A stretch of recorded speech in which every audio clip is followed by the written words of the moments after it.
Já estava assim, muito. Enfim, né? Vamos lá. Eu não sou pregadora, eu não sou palestrante, eu sou professora. E hoje vocês vão me conhecer um pouquinho, porque alguns me conhecem, porque eu sou esposa do Jamilson, mas hoje vocês vão me conhecer um pouquinho da minha história, um pouquinho da minha trajetória. E eu fiquei assim. A Jo perguntou assim, a Joneide perguntou, Kézia, qual vai ser o tema do sermão? Aí, na minha mente, não falei para ela, falei, sei lá, eu não sou de pregar, o que eu vou falar? Peraí, calma aí que eu vou pesquisar que eu te falo. E então vou falar uma coisa que para mim é familiar, é uma coisa assim que é da minha essência como pessoa e que tem muito a ver com o meu processo de conhecer a mim mesmo. E aí eu queria compartilhar um pouquinho dessa história hoje com vocês. Ah, mas a gente já orou, a gente ora de novo, agora a hora de novo para ler a Bíblia. Então vamos orar de novo para abrir a Bíblia, né? Senhor Jesus, iremos abrir a tua palavra. Eu quero te pedir um favor, Jesus. Eu quero que o Senhor tire agora a Késia, porque eu estou um pouco nervosa, um pouco ansiosa também, mas que o Espírito Santo coloque as palavras certas na minha boca para que possa preencher o que cada uma aqui precisa de acordo com a sua necessidade. Em teu nome te oramos, amém. Vai dar certo. Um feliz sábado a todos, que bom que vocês estão aqui, que bom que estamos aqui entre irmãos. Então, eu estou me sentindo mais à vontade porque estamos entre irmãos.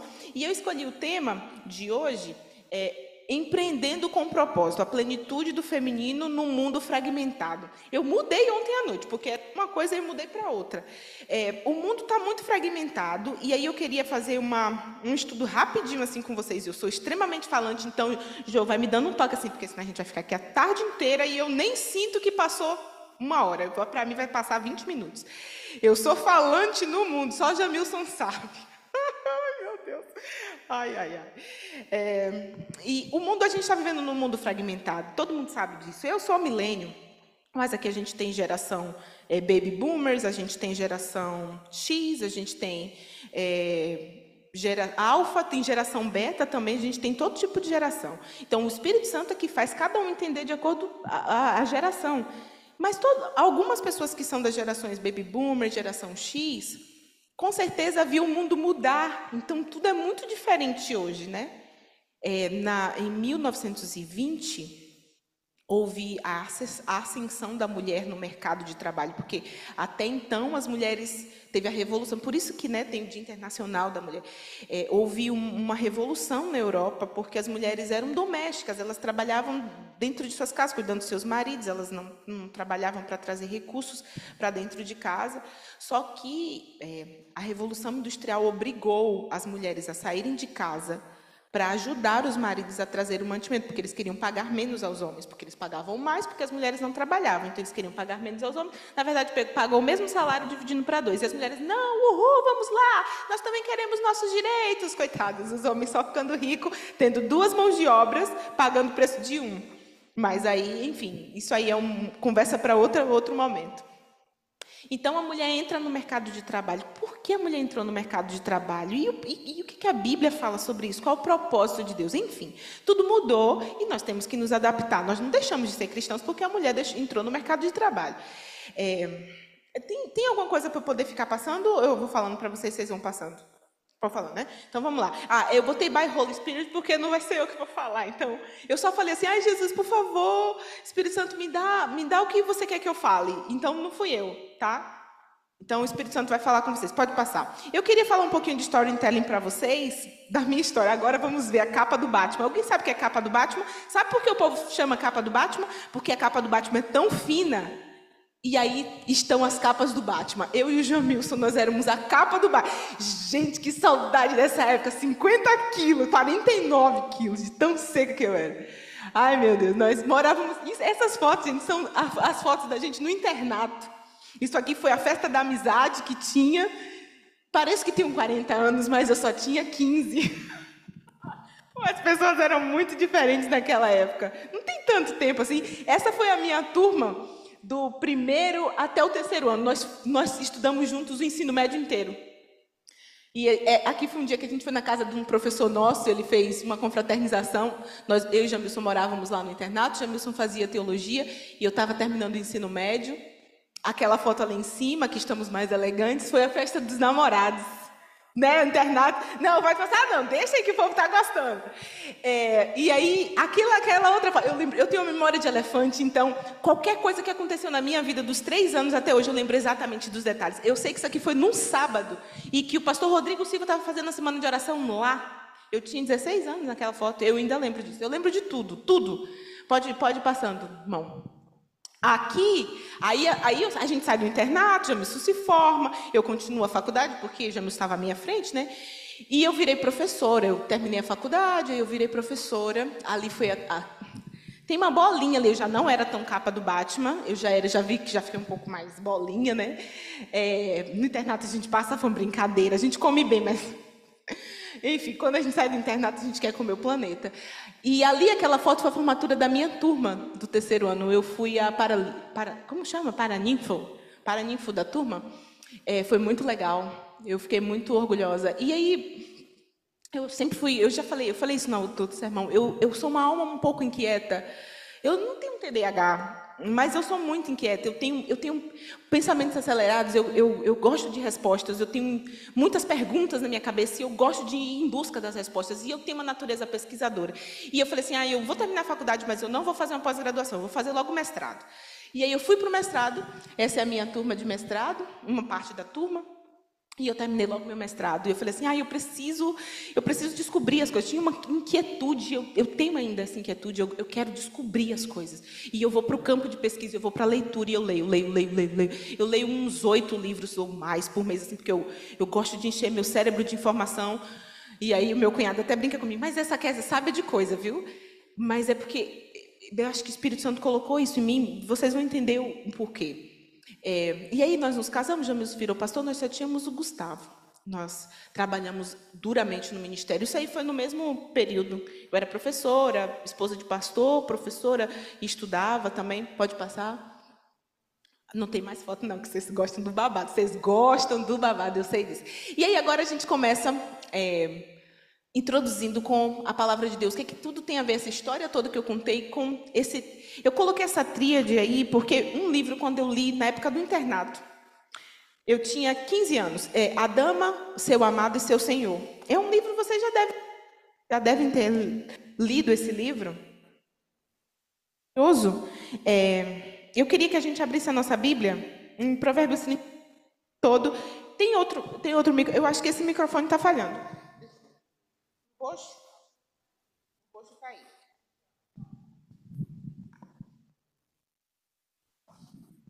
Oi, melhorou.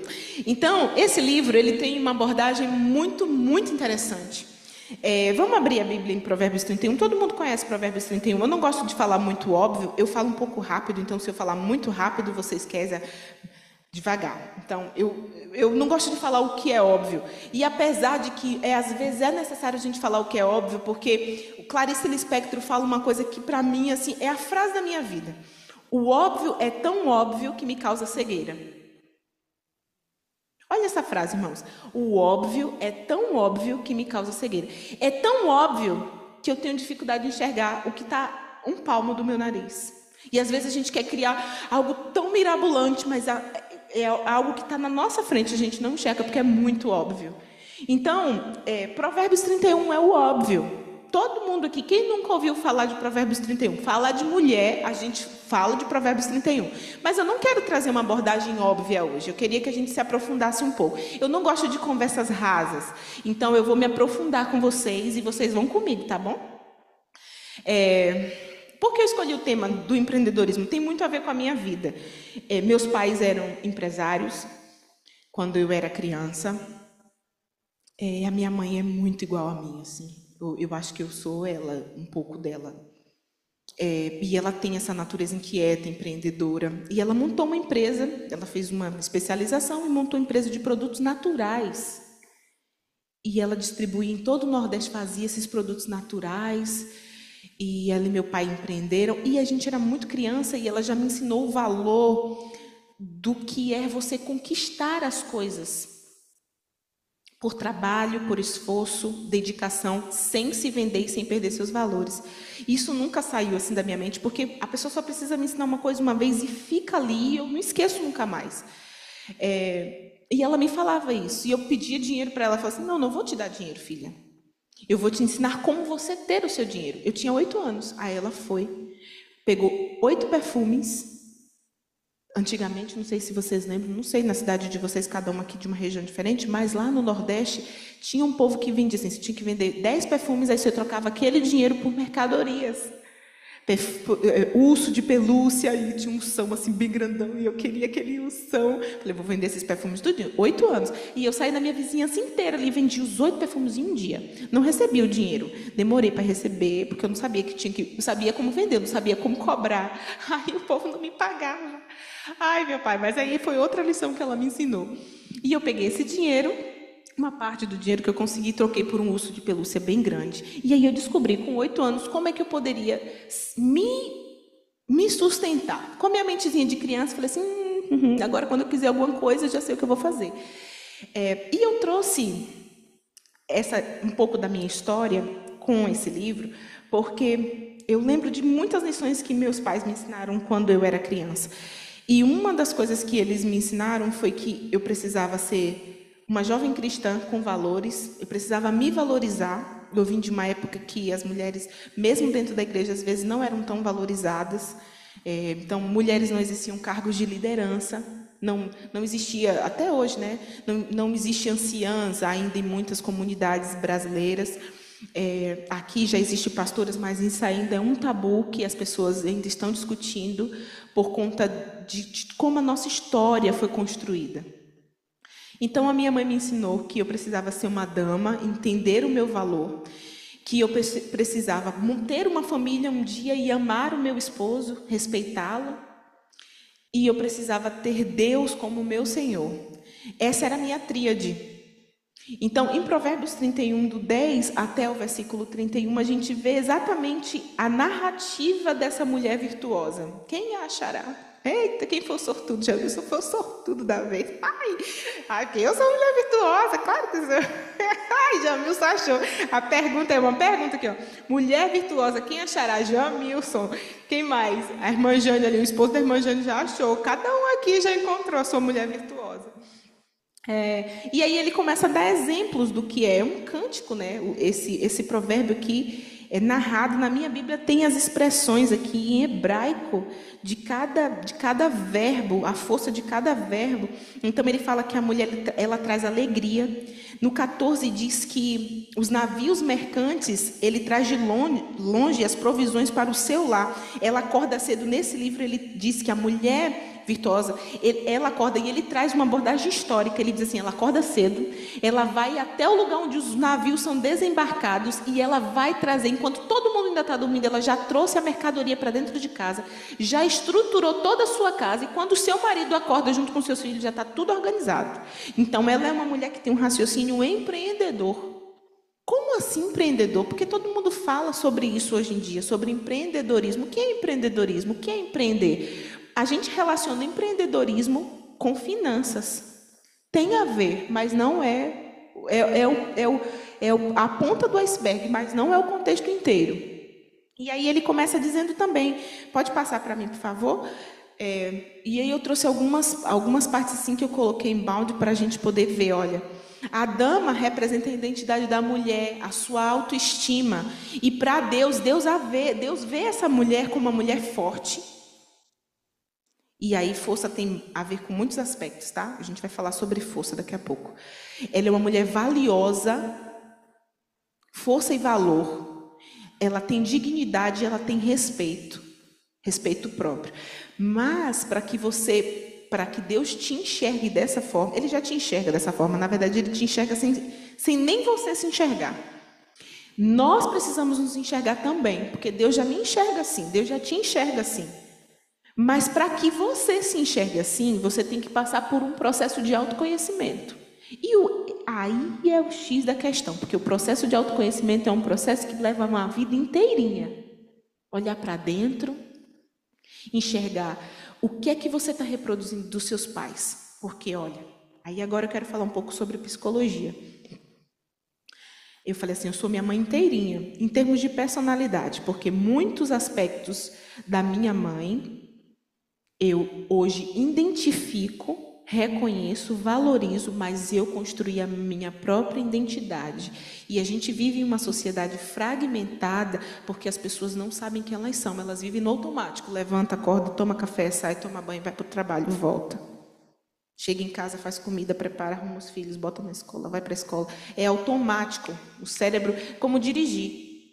A gente está dirigindo aqui, ó. Coloca ali no dedo. Seu cérebro faz isso no automático. Você, às vezes, você fala assim, nossa, eu já estou aqui. Falta só 10 minutos, você não viu. Seu cérebro não conseguiria. Olha, o cérebro, ele retém 4 bilhões, através dos olhos, 4 bilhões de informações por dia. 4 bilhões de informações por dia. Sabe quanto é que ele coloca na memória retentiva, que é aqui nessa parte do lobo frontal? Só 2.000. O resto dos bilhões que ficaram para trás, ele só coloca 2.000 aqui na frente. E isso é o que você dá foco.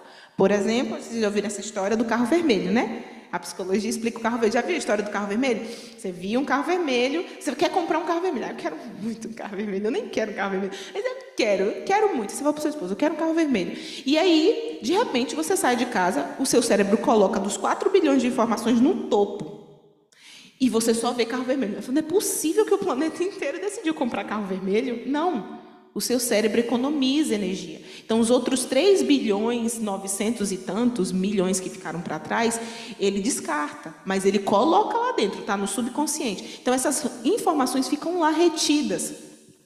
Então, quando a gente fala de força, valor, dignidade e respeito, a gente está falando do aspecto de que o processo de autoconhecimento é um processo que a gente olha para dentro de nós mesmas, reconhece a nossa história, dos nossos antepassados, nossos avós e tudo, vê os ciclos que eles repetiram de forma automática e fala assim, isso termina aqui em mim. O que é ruim?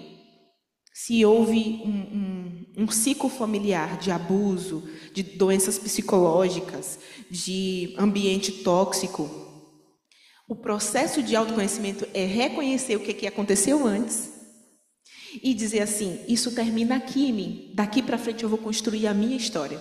Aí acontece uma coisa dentro do nosso DNA que a neurociência chama de psicogênese. Sabe o que é isso? Nós temos um poder. Vocês não vieram no sermão que eu falei do cérebro, vocês perderam. Mas o nosso cérebro tem uma capacidade de reverter informação genética. Só nós, seres humanos, temos essa capacidade. Quer dizer, nesse planeta, né? A gente não sabe nos outros planetas, mas no nosso planeta, nosso DNA, através do processo de autoconhecimento, o cérebro toma consciência da sua história. Faz uma linha do tempo aí agora. Eu vou falar, você vai pensar. Você está aqui no meio. Daqui para trás está sua mãe, sua avó, seus tios todos. Faz a árvore aí, todinha, tá? Você está aqui. Aí você fala assim, poxa, isso aqui da minha mãe eu quero, passa para o lado de cá. Isso aqui do meu pai eu quero, passa para o lado de cá. O que você não quer, você fala, vou mudar esse hábito. Na minha família tinha o hábito de comunicação violenta. Eu não me identifico com isso, eu estou fazendo isso no automático. Eu não quero isso. Mas o seu cérebro vai fazer igual o carro. Vai dirigir no automático, vai ficar mandando os gatilhos para você poder reproduzir o hábito. Porque está lá gravado no seu DNA. São gerações de pessoas de comunicação violenta. Então, quando você toma consciência, você diz assim para o seu cérebro, ok, eu sei que eles fizeram isso, mas eu não quero fazer. Mas aí você tem que ficar botando isso no topo do lobo frontal. Essa informação, igual o carro vermelho, dizendo, não quero, não vou. De vez em quando você vai se ver, você vai voltar e vai falar assim, desculpa, eu não queria ter falado assim. De novo, desculpa, eu não queria. Até o cérebro fala assim, opa, ela está mudando o hábito. Então, ele muda o ciclo do hábito. Quando ele muda o ciclo isso é empreendedorismo. Quando ele muda o ciclo do hábito, você começa a agir diferente. Aí sabe o que acontece? A sua geração começa a ser, de você em diante, a sua geração muda. A gente fala assim, nossa, como pode ser geração Nutella? É muito sem noção. Eu não era assim na minha época, a minha geração era top das galáxias. Essa geração é tudo fraca. Não, eles estão reproduzindo, você está aqui ó, no meio, daqui para frente foi você e as gerações iguais a você que mudaram o hábito. Você falou assim, não quero mais isso aqui, não quero ficar de castigo no milho. Antigamente era assim, gente. Lá no Nordeste, alguém fazia alguma coisa errada, botava o corn e mandava os filhos ajoelharem em cima do corno por 5 minutos. E acontecia essas coisas assim surreais. Se eu contar aqui algumas coisas surreais que aconteciam, você vai fazer, oh my goodness, é verdade. Então, alguns pais colocavam os filhos de castigo, batia com um cinto. Se eu falar isso para as novas gerações, ai, meu Deus, alguém te batia com cinto? Muito comum na minha geração isso acontecer. Até hoje, meus filhos de vez em quando tomam umas porradinhas, mas agora é mais a comunicação mesmo. Mas isso era algo que acontecia.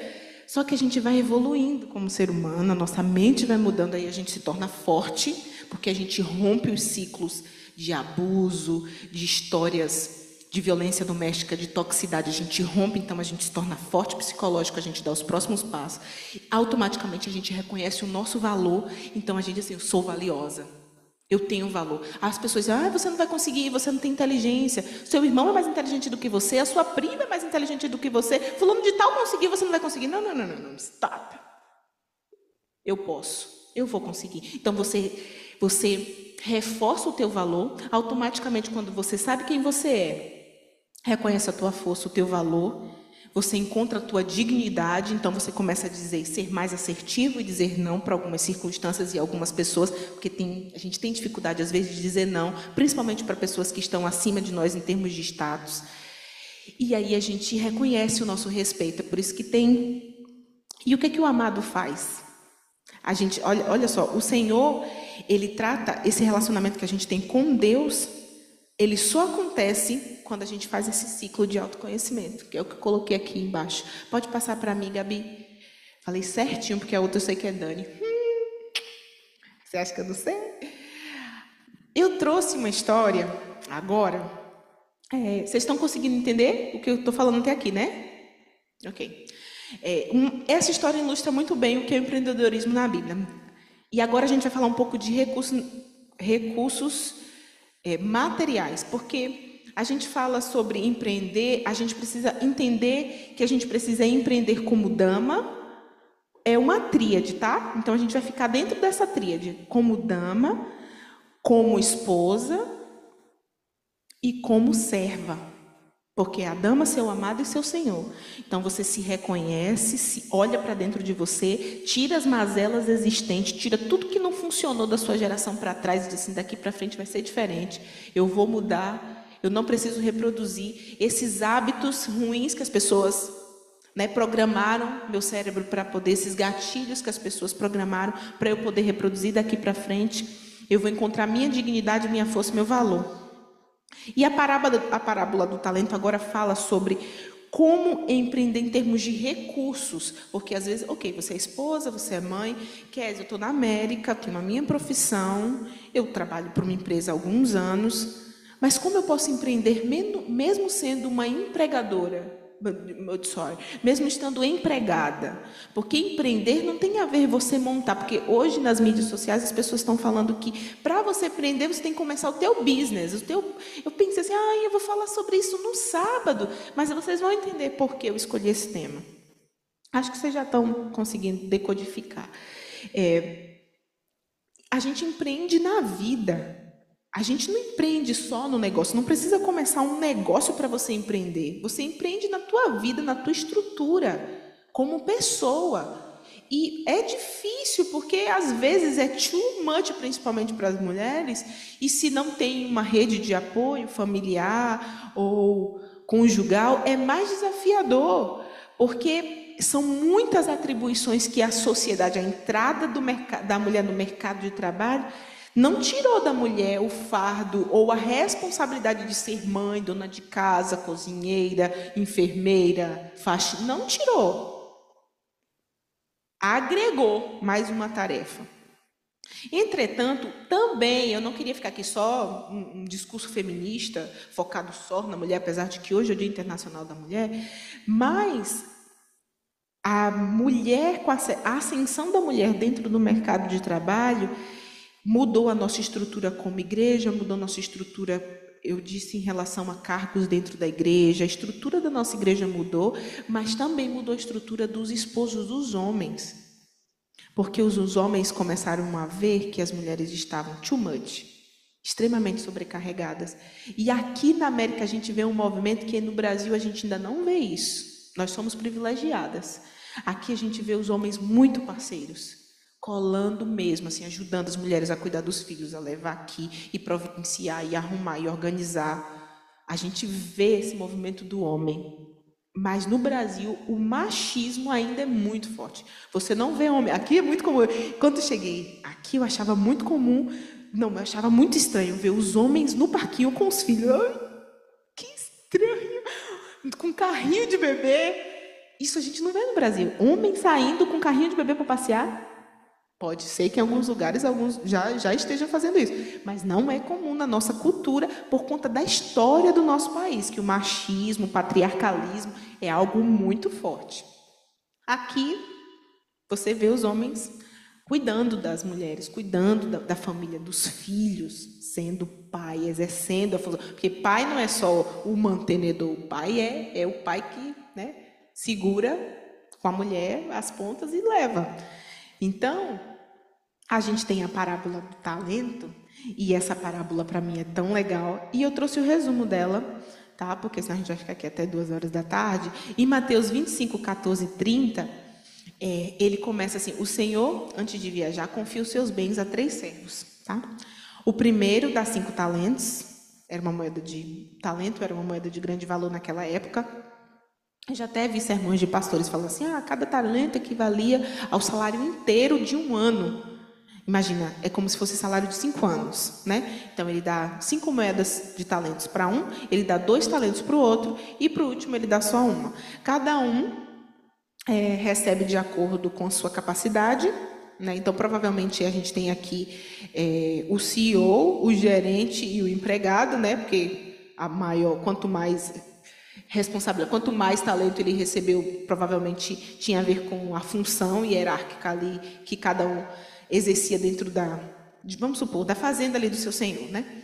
Cada um recebe de acordo com a sua capacidade, o senhor parte, quando retorna, pede contas. O primeiro servo dobrou o valor. Aqui a gente vê uma atitude de multiplicação e empreendedorismo. O empreendedorismo é multiplicar os seus talentos. Pronto, resolvi, vamos orar, acabou o sermão. Pronto, já deu a resposta tudo. Simples, fácil. O empreendedorismo é a capacidade que a gente tem de multiplicar. E multiplicar não tem a ver com dinheiro. Multiplicar tem a ver com talento, tem a ver com posicionamento, tem a ver com os seus dons. Multiplicar tem a ver com tudo. Com bondade, generosidade. Tudo que você multiplica, você está sendo empreendedor. E tudo que você pega o teu talento e enterra, qual é a perspectiva que o Senhor tem daquele cara, do servo que pega o talento e enterra? Que ele fica com medo. Que aí a gente vai falar também do medo, né? O terceiro, com medo, esconde o talento na terra e devolveu sem multiplicar. Os outros 2 multiplicaram. O Senhor elogia os 2, muito bem, servo bom e fiel. Sobre o pouco fostes fiel, sobre o muito te colocarei. E aqui entra uma lição assim fenomenal. Em diversas circunstâncias na nossa vida, nós iremos ter medo. Medo a nível hard. Nós vamos ter medo, sem sombra de dúvidas. E aí é muito bonitinho a gente ouvir nas mídias sociais as pessoas assim: tá com medo? Vai com medo mesmo. Veste a camisa do medo e depois me conta se vai com medo mesmo. A gente vai, mas o medo está ali. É um dispositivo no nosso cérebro de proteção. Por exemplo, quando eu era professora, eu lembro de uma aula, acho que de filosofia, que eu dei para os meus alunos, e eu falei para eles uma coisa que eu nunca esqueci. Eu fiz uma pesquisa e eu descobri. Esse dispositivo do medo é o que faz a gente não pular do prédio. E existem pessoas que veio com esse dispositivo no cérebro do medo, não veio funcionando. Então, eles se cortam, não sentem dor, não têm medo, eles se jogam do prédio porque eles não têm medo. Olha que perigo não ter medo. O extremo de não ter medo. O medo é saudável porque nos protege, mas o medo extremo também nos prejudica. Qual o ponto que o medo nos prejudica? Queria que vocês me ajudassem, porque eu não gosto de ficar falando sozinha. O que é que vocês acham? Qual a parte que o medo nos prejudica? Quer falar, Gugu? O Gugu tem uma percepção. O Gugu ouve tudo, tudo. E tem uma linha de raciocínio, assim. Um dia ele vai pregar aqui para vocês. Qual é a parte do medo, Gugu, que você acha que a gente não pode deixar ele controlar a gente?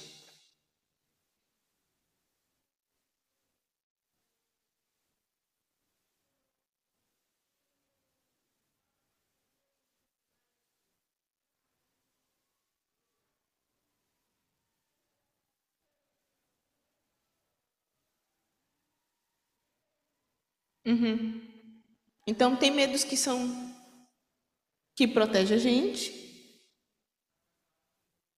Ok. Então, esse aí é o ponto. Tem medos que nos protegem, e esse a gente tem que ficar ligado, porque, não tenho medo de nada. E aí a gente se coloca em situações de perigo. E tem o medo que nos impede de tomadas de decisão. Como saber o momento de tomar uma decisão? Qual é o ponto da assertividade? Assim, cara, sabe aquele frio na barriga? Mas eu vou. E aí você desmistifica o medo, ele é gigante, ele quase te engole. Mas aí quando você vai enfrentando, eu consigo ir por aqui. É um caminho que eu consigo ir. Eu tenho medo. Mas você vai desmistificando, ele vai ficando bem pequenininho. E aí você vai enfrentando coisas na vida que você vai criando um nível de resiliência. E aí, eu queria falar, todo mundo fala sobre resiliência, né? Mas tem uma coisa que eu ouço pouquíssimas pessoas falarem. É o nível após a resiliência. É a antifragilidade. A antifragilidade, todo mundo, eu tenho que ser resiliente na vida, eu tenho que ser resiliente, é lindo falar sobre resiliência. É o bate e volta. Bateu, recebeu, é a capacidade de se reconstruir. A antifragilidade é o que Elias viveu. Ó, ficou escura a tela. Pode passar para mim, por favor. Elias alcançou um nível de Sabe Elias da Bíblia, né? Todo mundo aqui sabe quem é Elias da Bíblia, tá? Todo mundo sabe. O Elias... Pode passar. Tá. Aqui, rapidinho. Número 1. Deus te dá... Não, deixa. Deus te dá recursos e habilidades para multiplicar, que é o que eu falei. O medo não pode te paralisar. Quem é fiel no pouco será colocado sobre o muito. A multiplicação é a expectativa de Deus. Aqui o número 3, eu queria só enfatizar uma coisa. Quem é fiel no pouco é fiel no muito. É porque tem aquele negócio, eu tenho que ser fiel no pouco, porque a Bíblia diz, ser fiel no pouco, sobre o muito te colocarei. Não, é isso, exatamente isso. Mas, tecnicamente falando, em termos de cérebro, é assim, quando você treina o seu cérebro a um hábito, o hábito de ser fiel em pequenas coisas, você não vai ter dificuldade em ser fiel nas grandes coisas. Não, eu não consigo ser fiel no dízimo, eu não consigo ser fiel ao meu esposo, não consigo ser fiel aos meus amigos, mas eu vou ser um dia fiel a Deus. Não se iluda. São pequenos hábitos de fidelidade que te transformam no grande, como posso falar? Fidedigno, cara. Então, para que você seja fiel nas grandes coisas, você precisa ser fiel nas pequenas. É um hábito que Deus está querendo dizer na Bíblia, basicamente treine seu cérebro a ser fiel em pequenos hábitos, para que eu consiga colocar e te dar desafios das coisas maiores, para que você também consiga ser fiel nas coisas maiores. Então, pode passar, por favor. A gente traz aqui um aspecto que para mim é muito importante, que é a questão de a mulher e o amado, o relacionamento que a gente tem com Deus. E aí eu trouxe algumas palavras-chave, a gente vai encontrar, essa parte eu queria abrir com vocês, Efésios 5, 22, 23.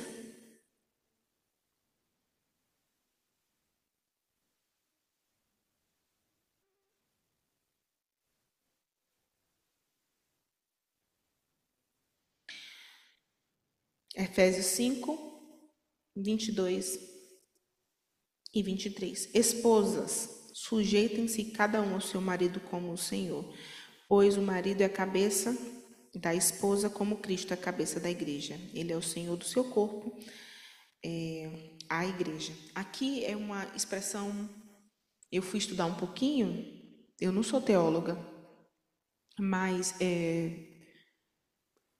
muitas pessoas confundem esse texto aqui sobre a mulher ser submissa no nível de não ter posicionamento, de não ter voz, de não ter voto, de não saber como se posicionar como esposa, porque o marido é que manda, é como se fosse uma espécie de escrava. As pessoas confundem, as pessoas que não têm conhecimento da palavra de Deus, confundem a submissão que Deus espera da mulher com ser serva. Só que essa serva aqui é a serva do livro, a dama. É uma serva que ela tem liderança, ela tem posicionamento, mas ela reconhece o seu amado como representante de Deus dentro da sua casa, porque ele sabe que ela é representação da igreja e que o Senhor é o seu amado. É simbólico, é metafórico. Então, esse reconhecimento de ser a igreja de Deus, de ser a mulher como a igreja de Deus, é uma igreja que tem posicionamento, que tem liderança, que tem dignidade, verdade dentro dela. Não é uma mulher que o marido usa do machismo, do abuso, de toxicidade para subjugá-la. Não é esse aspecto. O aspecto que a Bíblia traz é que o marido é representante do Senhor, então como o Senhor ele vai ter liderança, ele vai ser o guia, ele vai dar diretriz, e a mulher vai seguir plenamente esse homem, porque ele sabe para onde ele está indo. O problema é que o homem também, como a gente falou lá, né, no começo, o homem também está com a sua identidade fragmentada.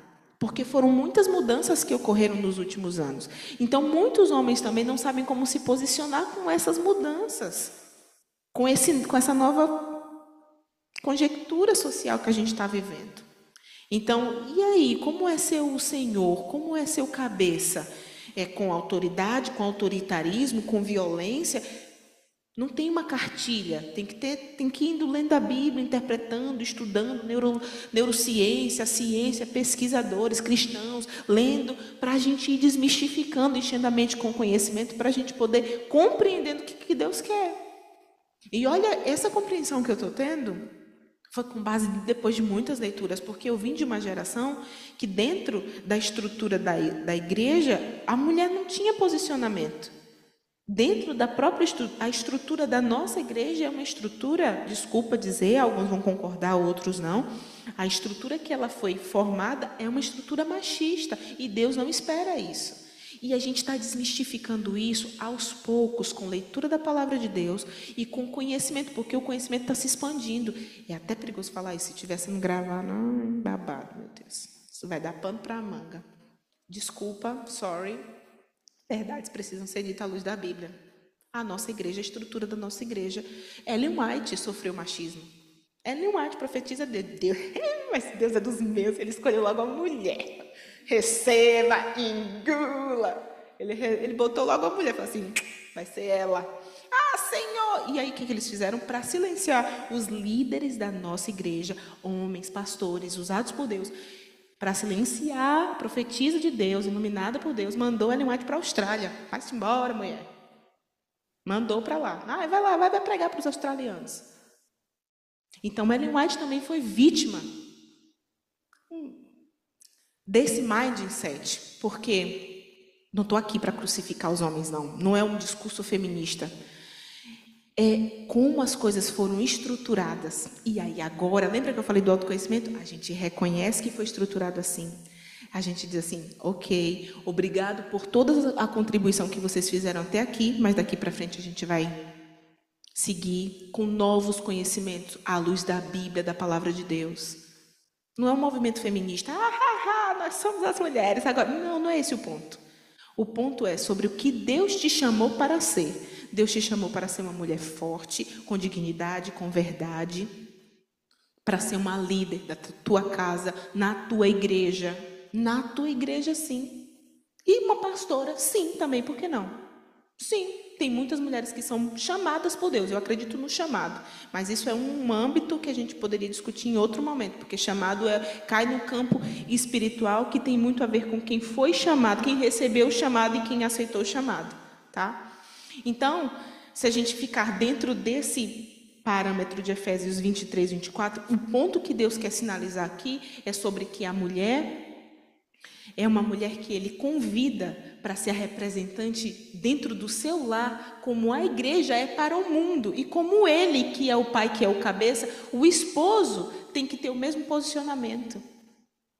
que Deus teria diante, né? E a mulher está para a igreja assim como Deus está para o esposo, a nível de sociedade.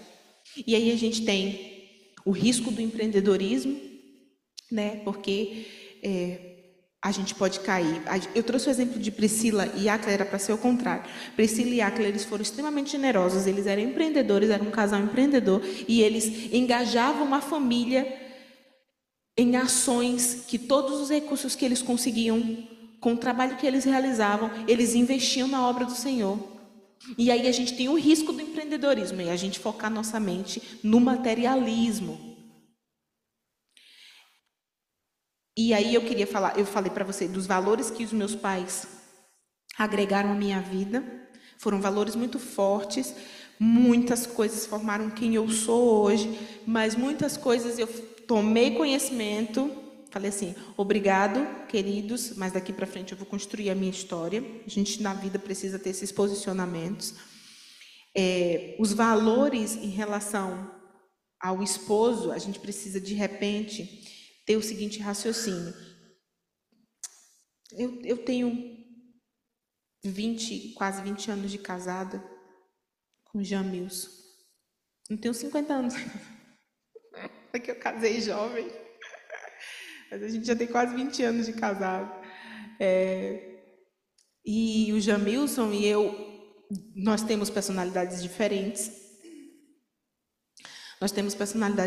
Mas uma das coisas muito legais que eu aprendi a empreender como esposa, porque por mais que os valores de Jamilson, ele foi criado em um lar católico, com valores muito tradicionais, mesmo sendo católico, porque não tem religião no Brasil é católico, não, eles foram católicos, fizeram catequese, foram católicos tradicionais.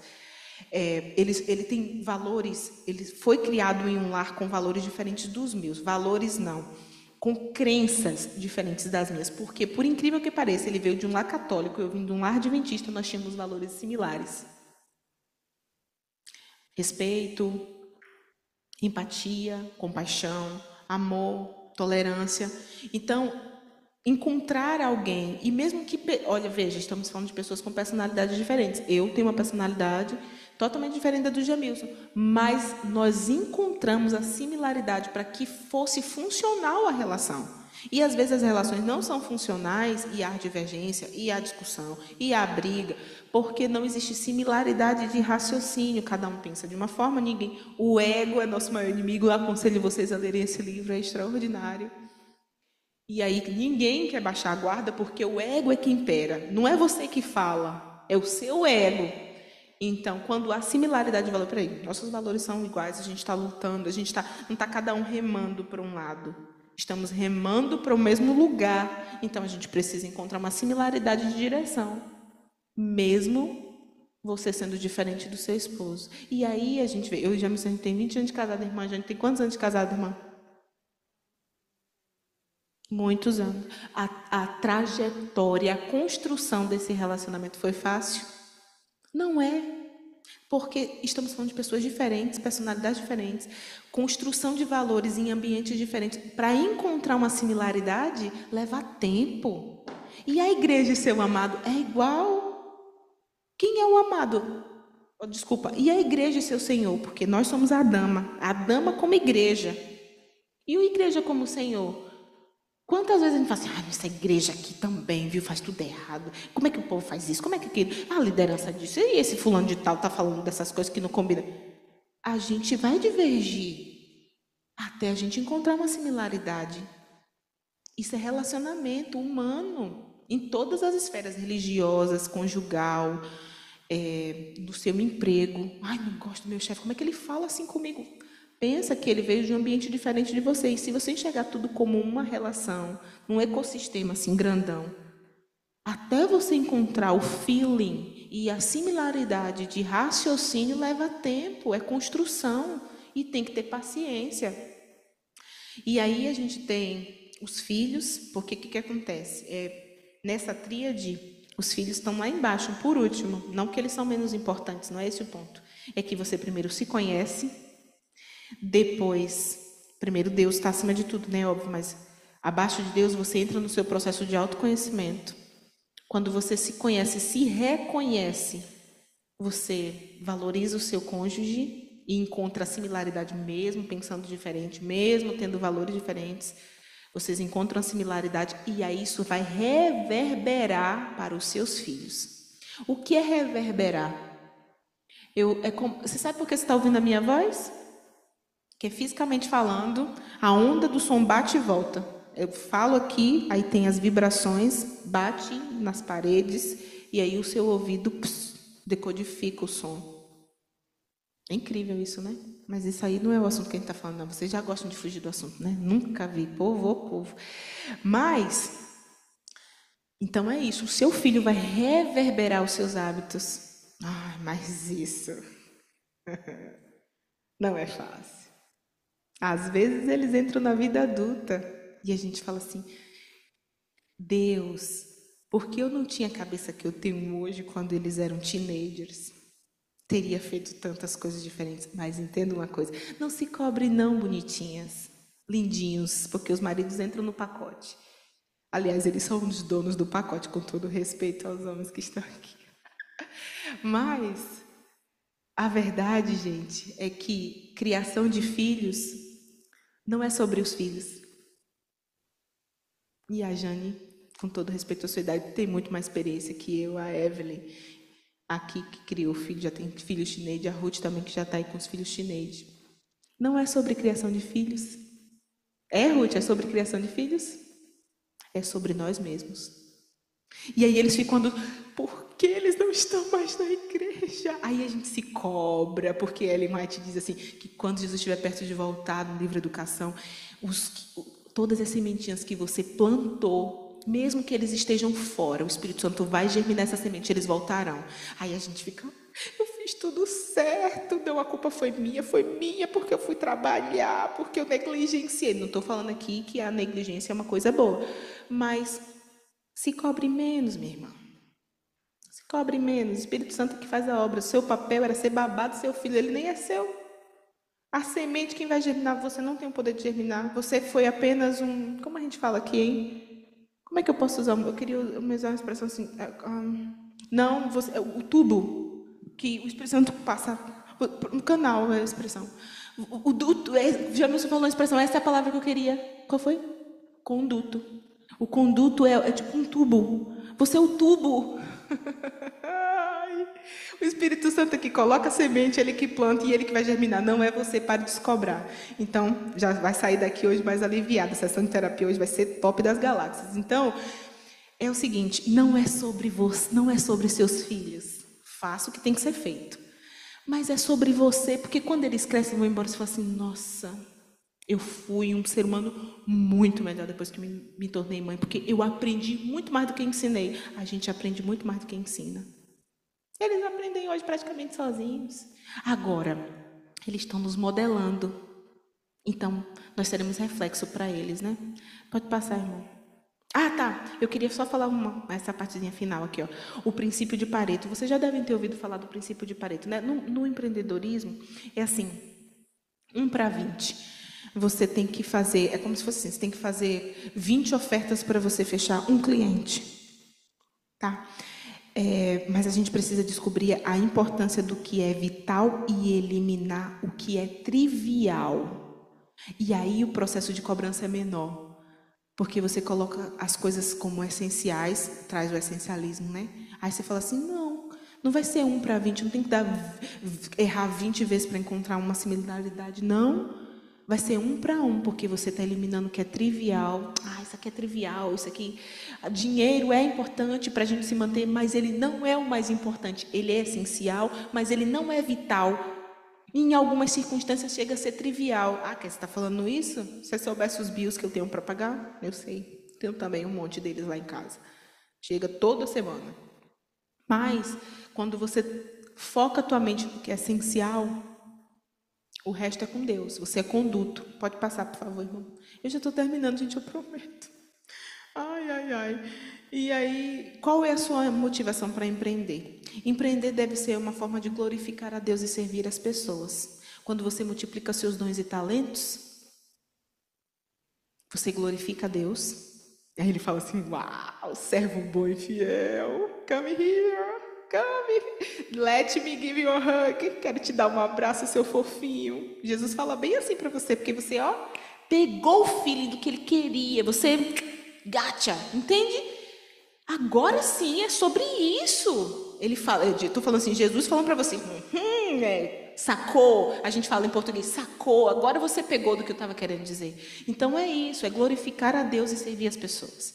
Pode passar, a gente já está terminando. E aí, a questão do materialismo, a gente tem a história da esposa do Ló, né? Olha que interessante, só esses 3 aspectos aqui. Quando a gente foca no dinheiro, só apenas, a gente está focando no que é trivial, apesar de ser essencial para a nossa manutenção, mas não é necessariamente vital, tá? Então, a gente foca só no dinheiro, a gente fica com ansiedade e medo da perda, e a gente começa a sufocar as pessoas, a gente começa a tratar pessoas como coisas. A gente tinha um professor que dizia assim, a gente coisifica as pessoas e personifica as coisas. Sabe o que ele estava querendo dizer? Que a gente dá valor às pessoas como se elas fossem coisas e dá valor às coisas com o mesmo valor que a gente deveria dar às pessoas. Então, isso é um perigo. A gente fica com medo, não posso perder esse cliente aqui, não posso.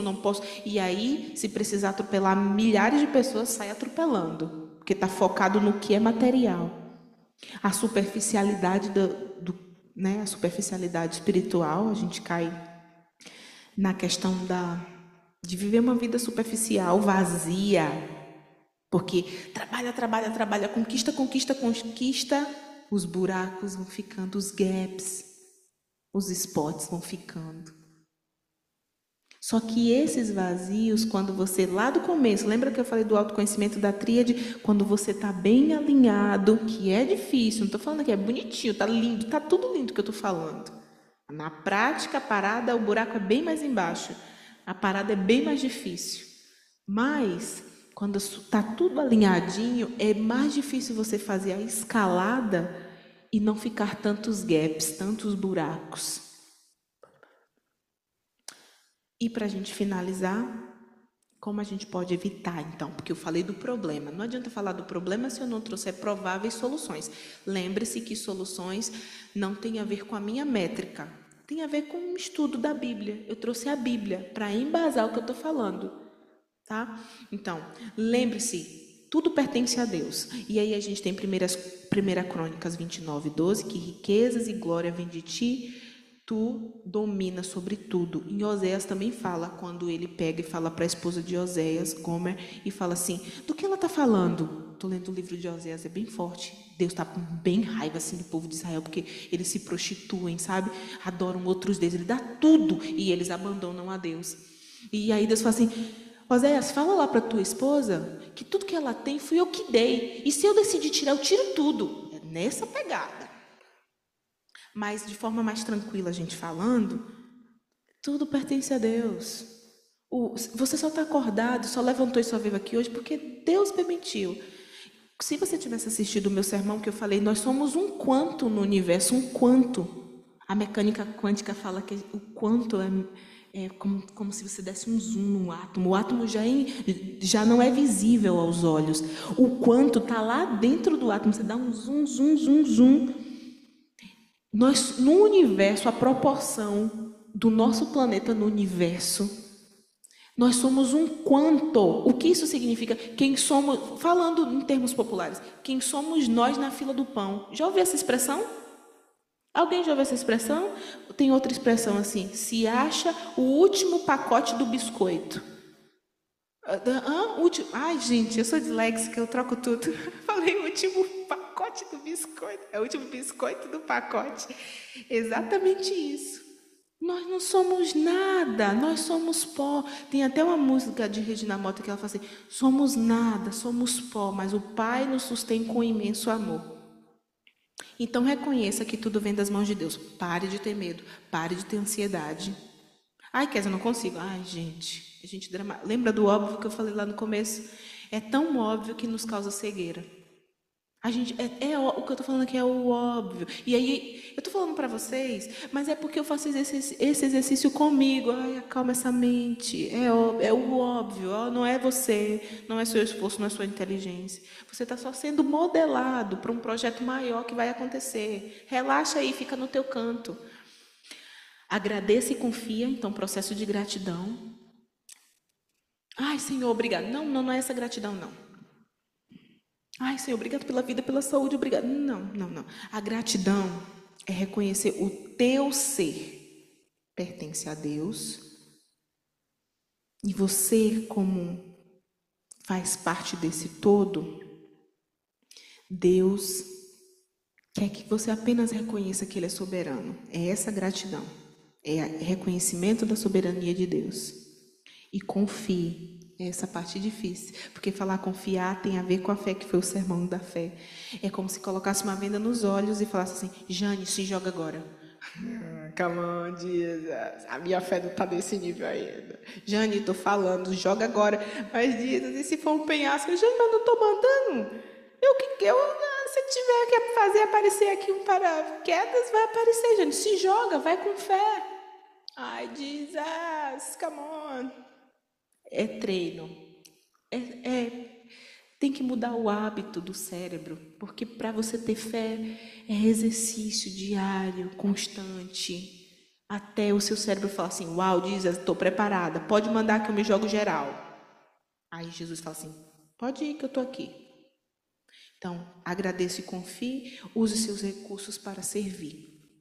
É sempre sobre o outro, porque quando você entender que é sempre sobre o outro, você vai entender que quando você olha para o outro, é sobre você mesmo, é em você mesmo que está reverberando. Você está construindo a você mesmo. Então você entra no ciclo de empatia. Porque aí você fala assim: cara, é sobre servir, é sobre doar. Eu não preciso ter medo, eu posso soltar. E é você que está sendo construído. Mas você não fica com o espelho assim: eu sou bonito, eu sou lindo, eu sou maravilhoso. Você tem que reconhecer por uma questão de autoestima. Mas é sempre sobre o outro. Quando você se entrega, quando você se doa, você empreende em você mesmo. Fechou? Entendeu? Pronto. Ai, gente, eu sou aquela pregadora que eu não sei fechar. Mas é sobre isso. Fechou. Esse é o empreendimento, esse é o empreendedorismo que Deus espera de nós. Vê se tem mais um, mas eu acho que não tem mais nenhum. Já terminou. Não é que tem. Não, isso aí é só sobre o resumo, que eu coloco o resumo no final, tá? Meditação, jejum e oração. Planejamento, tá? Você tem que fazer um planejamento. Para poder executar isso, tem que ter estratégia de curto, médio e longo prazo. Anota. Eu amo escrever. Eu tenho até uma biografia sobre a minha vida, assim, que eu falei um resumo hoje, depois eu posso disponibilizar para vocês. Escreve, estratégia, sabe? As estratégias. Gestão de tempo, tem que ter controle de tempo, isso tudo envolve uma vida com disciplina. Eu sei que não é fácil, eu sou o exemplo disso, mas é um treino e eu estou nesse processo também. Se conecte com pessoas que agreguem a sua vida. Quem não agrega, descarta. Tchau e benção. Não está agregando. Não está agregando, está te consumindo. Descarta, tira fora. Seja fiel a Deus, generoso para com o seu próximo. E isso é sobre o empreendimento que Deus espera.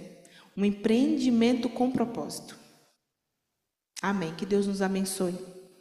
Essa é a minha família. Esse é o meu maior empreendimento. A gente vai cantar uma música agora? Vamos fazer oração. Eu falo assim, vamos fazer oração. Então vamos orar. Alguém quer orar? Alguém quer orar? Eu vou fazer diferente. Geralmente a pessoa que prega e fala assim: vou orar. Alguém quer orar? Quer vir aqui na frente e falar assim: eu quero orar. Você quer vir orar? Ou você quer que eu ore? Posso orar então? Então eu vou orar. Eu oro diferente, tá? Jesus, você é fofinho, a gente te ama muito. E a gente queria te dizer que muito obrigado. Muito obrigado porque o Senhor nos escolheu para esse propósito, para esse plano. É um plano muito maior e a gente ainda está decodificando. A gente está como se estivesse num puzzle, juntando aquele puzzle de 1000 peças, sabe, Jesus? Que a gente fica: eu nunca vou conseguir montar isso. E a gente está nesse puzzle, mas o Senhor está nos dando a direção e nos mostrando onde devemos encaixar cada peça, o que a gente precisa construir, o que a gente precisa eliminar, quais as pessoas que a gente precisa agregar, quais as pessoas que a gente precisa tirar do caminho. Mas muito obrigado, porque o Senhor nos escolheu por um propósito. Só nos conecte contigo para que a gente consiga entender o que o Senhor quer para a gente. Porque é muito fácil eu seguir assim, eu vou seguir aqui o que eu quero, o meu ego vai me impulsionar. Mas se eu ouvir a voz do teu Espírito, eu vou seguir o caminho que o Senhor quer que eu siga, que é muito melhor do que qualquer coisa que eu possa idealizar. Obrigado porque o Senhor nos escolheu para um propósito. Obrigado porque o Senhor nos conectou a esse propósito. Obrigado porque o Senhor nos ensina a multiplicar nossos dons, nossos talentos. Aqui estamos, humildemente te agradecendo, porque o Senhor falou aos nossos corações nessa manhã. Te louvamos, te bendizemos, porque o Senhor é o Deus top das galáxias e a gente te ama muito. Beijinho no coração. Amém, em nome de Jesus. Amém, que Deus nos abençoe.